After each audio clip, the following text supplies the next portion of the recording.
Selon le rapport du GIEC de 2013, l'augmentation de température a été estimée à plus 0,85 degrés Celsius depuis l'ère pré-industrielle, principalement à cause de l'augmentation des gaz à effet de serre dans l'atmosphère par nos émissions, dont le principal est le CO2. Et donc pour éviter des conséquences encore plus dramatiques sur les écosystèmes et sur les hommes, il est nécessaire de réduire nos émissions. Cependant, il reste encore des incertitudes quant aux émissions à l'échelle régionale. Et donc dans ce contexte, le projet ANR Cool AMM, mené par Irène Zuref-Rémy à l'IMBE, a pour but de développer des scénarios pour réduire l'îlot de chaleur urbain et les émissions de CO2 dans la métropole Aix-Marseille. Le rôle de ma thèse dans ce projet, c'est de comprendre la variabilité de trois facteurs importants: la hauteur de la couche limite atmosphérique, l'îlot de chaleur urbain et les sources de CO2 autour de l'étang de Berre.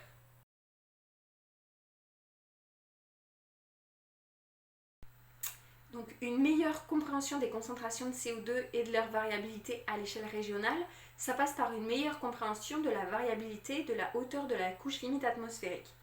Qu'est-ce que c'est que cette couche limite atmosphérique?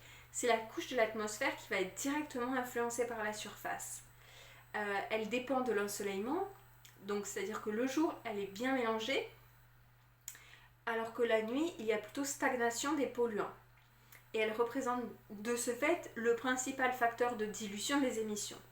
Et donc l'objectif ici dans cette thèse, ça sera de décrire sa variabilité dans un site rural, qui est l'OHP, mais également dans un site urbain, qui est Marseille-Longchamp.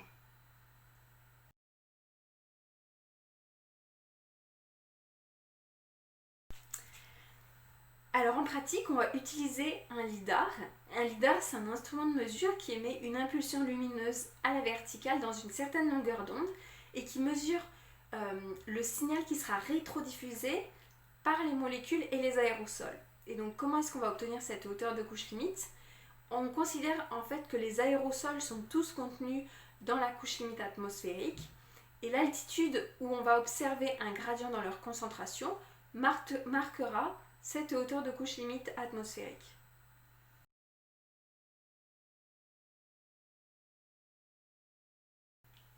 Donc oui, tout à fait. Donc comme on va mesurer la hauteur de la couche limite atmosphérique en site urbain, il est intéressant d'essayer de faire le lien avec l'îlot de chaleur urbain. L'îlot de chaleur urbain, c'est la différence de température entre la ville et la campagne.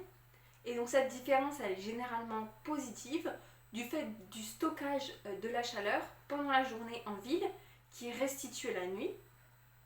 Alors qu'en milieu rural, cette chaleur, elle n'est pas stockée et elle est utilisée pour l'évapotranspiration. Dans la littérature, il a été montré qu'un îlot de chaleur urbain élevé impliquait une hauteur de couche limite atmosphérique plus haute à Paris, mais il est intéressant de faire cette comparaison également à Marseille, puisque son environnement est différent avec le Mistral, avec les brises de mer et avec les reliefs autour de Marseille.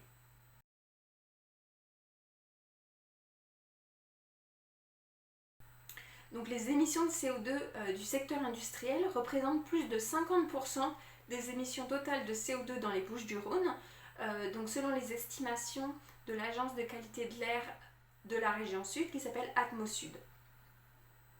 Et on sait que donc l'étang de Berre, c'est la principale zone industrielle des Bouches-du-Rhône, ce qui motive notre étude des caractérisations des sources dans cette région.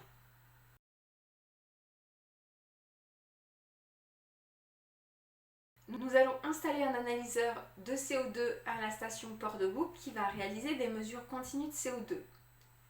Deuxièmement, on va réaliser également une campagne de mesure en hiver qui aura pour but de mesurer le C14, ce qui va nous permettre de séparer le CO2 provenant de combustion de fossiles fuels et le CO2 biogénique, en considérant que le C14 a une demi-vie d'à peu près 5700 ans, et donc on ne le retrouve plus dans la combustion de fossiles fuels.